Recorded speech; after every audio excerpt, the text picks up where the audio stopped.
se você é uma mãe cristã, assim como eu, e recebeu um diagnóstico de autismo de seu filho, fica comigo nesse vídeo, que eu quero falar com você. Por que eu comecei falando que se você é uma mãe cristã, é pra você ficar nesse vídeo? Porque esse vídeo só faz sentido se você seguir a Cristo e ter esse diagnóstico. E a primeira coisa que eu quero te falar, não é pra te castigar. Não, o Senhor não fez isso pra te castigar. Não é o fim, é apenas o começo da glória de Deus. Primeira coisa que eu quero começar contando pra vocês é os primeiros sinais que me fizeram ficar alerta sobre o diagnóstico de autismo da minha filhinha, Rafaela, que vai fazer 3 anos esse mês. O primeiro sinal que eu vi na Rafaela foi estereotipia. Desde bebê, ela fazia estereotipias com as mãos. E foi o primeiro sinal, o primeiro alerta, o primeiro gelo no meu coração. Porque, sim, me deu um gelo no coração quando eu olhei e vi ela fazendo aquilo com as mãozinhas. E, sim, desde o início eu achei que não era normal. E, sim, no primeiro ano da vida dela, eu só consegui enxergar de anormal a estereotipia. Mas tinha mais coisas ali que eu não estava enxergando. Porque eu não sabia que era algo que poderia ser do autismo. Como distúrbio do sono. A Rafaela, ela nunca dormiu bem desde que ela nasceu. Ela me deu muito cansaço, muito sono desde pequena. Ela dormia muito pouco. O sono dela era igual de um passarinho. Qualquer coisinha ela acordava. E isso já era do autismo e eu não sabia. Outra coisa, ela teve muita dificuldade na introdução alimentar. Parecia que ela não estava pronta para se alimentar, além dela não gostar de nada que eu dava para ela. Então foi uma fase muito difícil. E eu comecei com 6 meses, até os 9 meses. Eu percebia que ela tinha dificuldade de engolir o alimento. Ela não gostava, ela cuspia e foi muito difícil pra mim. Porém, eu não sabia nessa época que isso poderia ser autismo. Eu simplesmente achava que não tinha ainda formado direito a habilidade dela de se alimentar, sabe? A Rafaela, ela foi muito esperta, ela olhava nos olhos, ela atendia quando a gente chamava ela. Ela balbuciava, andou rápido, não teve dificuldade motora nenhuma. E até hoje ela não tem. E ela era muito esperta. E ela gostava de ouvir música, ela gostava de brincar. E graças a Deus, graças ao nosso grande Deus, ela não retrocedeu em nada disso. Mas isso foi um dos pontos que me deixou muito em dúvida se realmente ela tinha algo diferente. E algo que eu ouvi muito é que ela não tem nada, Carol, não tem. Mas uma coisa que todas as pessoas têm que saber é que uma mãe, ela quer enxergar menos do que você as coisas que estão diante dos olhos dela. A gente não quer ver pelo em ovo, a gente não quer enxergar o que a gente tá vendo. Já é muito difícil pra gente olhar e ver que tem algo diferente acontecendo. E muitas vezes aquilo que você até mesmo quer tampar dos seus olhos. E as pessoas querem que você fale, não, você não tá vendo isso. E por mais que você não queira enxergar, você tem que ter maturidade suficiente pra dizer, não, eu tô enxergando. Tem algo diferente acontecendo. Isso é uma das partes difíceis do diagnóstico, né? Porque você já não quer enxergar. Muita gente tá falando, não tem nada. Você, né, que tá vendo pelo em ovo, e por mais que ninguém mais consiga ver, você precisa enxergar pelo seu filho. Você precisa enxergar por ele, cuidar dele, essa é a sua missão. Então, acima de qualquer coisa que possa doer em você, você tem que pensar nele como a sua missão. E você tem que ir atrás, você tem que resolver isso. Você não pode deixar que isso seja só algo a ser ignorado, porque não é. Nós não fomos chamadas para ignorar dores, ignorar dificuldades. Não, nós fomos chamadas para vencer. Além de todas as circunstâncias, nós temos o Senhor conosco. Ele venceu e com Ele nós somos mais que vencedores. Então, nós temos que avançar, enxergar, fazer o que precisa ser feito. Por mais que doa, porque nós temos o auxílio do Senhor, não é mesmo? E com o tempo foi passando, os balbucios da Rafaela de bebê não desenvolveram. E até hoje ela só balbucia. Ela fala mãe, pai, tchau, oi, e só. Ela não fala muitas palavras, no máximo umas 8 palavras. E aquilo não desenvolveu. E esse foi o maior alerta, sabe? Ela não falar, ela não desenvolver. A seletividade alimentar e o distúrbio do sono aumentaram. E as estereotipias também aumentaram. Então, com 1 ano e 6 meses, a gente foi atrás do diagnóstico. E não é legal ir atrás de diagnóstico.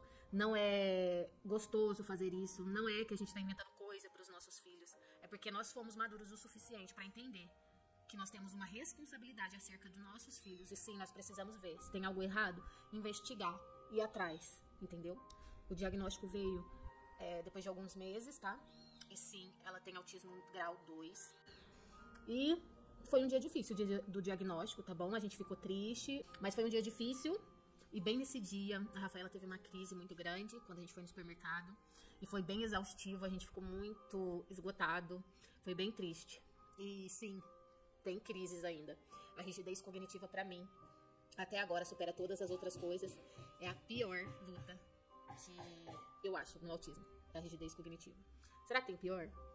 Eu nem sei, porque a seletividade alimentar também é terrível, né? O sono eu supero, mas a seletividade alimentar e a rigidez cognitiva são muito difíceis e desafiador de lidar. A verdade é que não tem romantismo num diagnóstico, não tem algo que eu possa te dizer, ai, nossa, não tem romantismo, não é legal, não é algo bom de se lidar. Mas todas as tribulações, elas geram em nós coisas boas, não tem como não falar. Não tem como eu te dizer que já serviu e serviu muito pra mim. O autismo da Rafaela, eu já aprendi tanta coisa. Meu Deus, quantas coisas eu tenho aprendido nesse processo. E coisas boas, porque a gente tem que aprender a entender as permissões de Deus, entender o deserto, entender aquilo que nós precisamos aprender e com tudo aquilo que a gente vive. E uma certeza que nós temos que ter, que antes de sermos pais, e essas crianças ser nossos filhos, elas são filhas de Deus. E existe alguém que ama elas muito mais do que nós, que cuida delas muito mais do que nós podemos cuidar, e que quer o bem delas muito mais do que nós queremos. Nós somos muito limitados. Deus é ilimitado. E Ele tem um chamado, um propósito sobre a vida dessa criança. E essa criança tem um propósito, um chamado, um desígnio nessa terra. E não vai ser eu e nem você que vamos tirar. Mas o nosso principal, a nossa principal missão é levarmos os nossos filhos para viver isso. E por que eu falo isso? Porque se tem algo que eu descobri que o diagnóstico foi: essa criança, essa menininha veio nessa terra para me levar para mais próxima de Deus. Essa menininha vai me fazer alcançar níveis mais profundos em Deus. Porque eu vou ter que buscar mais a Deus por conta dela. Isso é verdade. Porque sim, você vai orar mais. Você vai ter que pedir coisas para ela que você não pediria para um filho que não tem problema. E graças a Deus por isso. Porque a gente tem a oportunidade de deitar ao lado de Cristo, pegar o nosso travesseiro e estar com Ele no barco. Isso é você quem decide, na verdade. Se você quer passar essa tempestade deitado ao lado de Jesus, desfrutando da presença dele, sabendo que ele está com você, mesmo que as ondas mais altas podem bater no seu barco, ou você pode decidir não querer estar no barco. Mas aí você vai estar na tempestade, sozinho e fora do barco. Essa decisão é sua. Não, eu não sei qual é o propósito disso tudo. Eu não sei o que o Senhor tem. Eu não sei. Eu não tenho as respostas. Não tenho as respostas que talvez você gostaria de ouvir aqui hoje. Eu não tenho as respostas do porquê. E graças a Deus por isso, porque eu não preciso saber porquê. É uma grande oportunidade nesse diagnóstico de confiar. Confiar em Deus. Confiar que Ele está fazendo, que Ele está cuidando, que está tudo nas mãos dEle. E por mais que existam os dias difíceis, tá? Nem todos são difíceis. Muitos são, a maioria, na verdade, não é difícil. É cansativo fisicamente, esgota. Tem as partes ruins, muitas vezes. Mas tem as partes boas, como qualquer outro filho. Um pouco mais cansativo, sim. Porém, não, assim, não é todos os dias que é esgotante. Não aqui em casa. Pode ter casas que são. Porém, aqui não. A força do Senhor tem me estabelecido, sabe? E apesar de eu estar já quase 40 anos, eu me sinto super fortalecida. Mas claro que é cansativo, gente. Fisicamente bate um cansaço.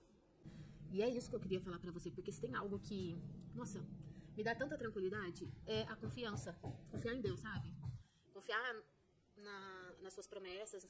E confiar que Ele tá à frente de tudo. Então, isso me dá paz, me dá tranquilidade. Me faz não pensar besteiras, pensar que o quadro vai piorar, que tudo vai ser ruim. Não, eu vivo um dia de cada vez. Porque não faz sentido eu pensar no futuro, se o que vai acontecer. Isso não faz sentido pra mim, porque o futuro ele nem existe. Então, não faz sentido eu ficar pensando sobre isso. Na minha cabeça não faz sentido. E aí, o que eu penso? Eu penso no dia de hoje e tá tudo certo. No máximo, no futuro próximo, quando a gente vai fazer uma viagem, um passeio, eu oro a Deus, consagro o passeio a Ele. Peço pro Senhor cuidar dela, pra que seja tranquilo, pra que seja fácil, pra que ela consiga passear em família, sabe? E o Senhor tem concedido esses pequenos milagres. Eu oro pra que ela consiga comer na escola. E Deus tem concedido esses pequenos milagres. Eu oro pra ela ter uma boa noite de sono. E Deus tem concedido esses milagres. Eu tenho uma palavra pra você agora. Caminhando Jesus viu um homem cego de nascença. E os seus discípulos perguntaram: Mestre, quem pecou, este ou seus pais, para que nascesse cego? Respondeu Jesus: nem ele pecou, nem seus pais, mas foi para que se manifestassem nele as obras de Deus. Que assim seja sobre os nossos filhos. Que seja para manifestar as obras de Deus. Que a glória de Deus esteja sobre os nossos filhos. Eu creio nisso. Não se amargure seu coração. Se entristecer? Normal, a gente pode se entristecer. Mas não deixe seu coração se amargurar. Não deixe você se vitimizar por conta disso. Essa é uma grande oportunidade de você ver a poderosa mão de Deus sobre a vida de alguém. É a grande oportunidade de você ver a manifestação da glória de Deus na sua casa, na vida de seus filhos. Aproveite essa oportunidade para estar mais próximo do Senhor. Para orar, para jejuar, para ver milagres acontecer na sua casa, para se fortalecer no Senhor, para ler essa palavra preciosa.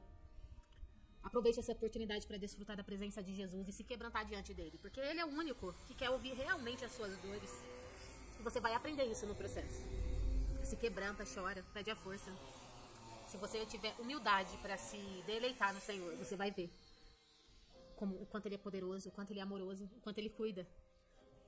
E você vai ver a manifestação da glória de Deus na sua casa, na sua vida e na vida de seus filhos, do seu filho.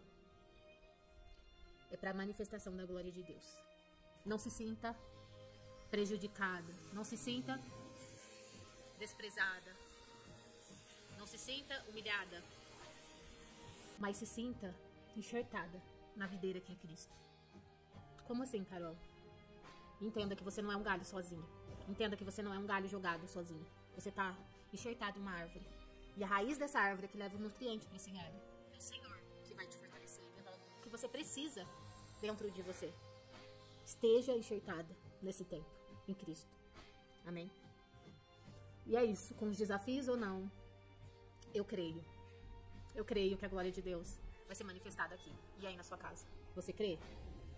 Então é isso. Um beijo.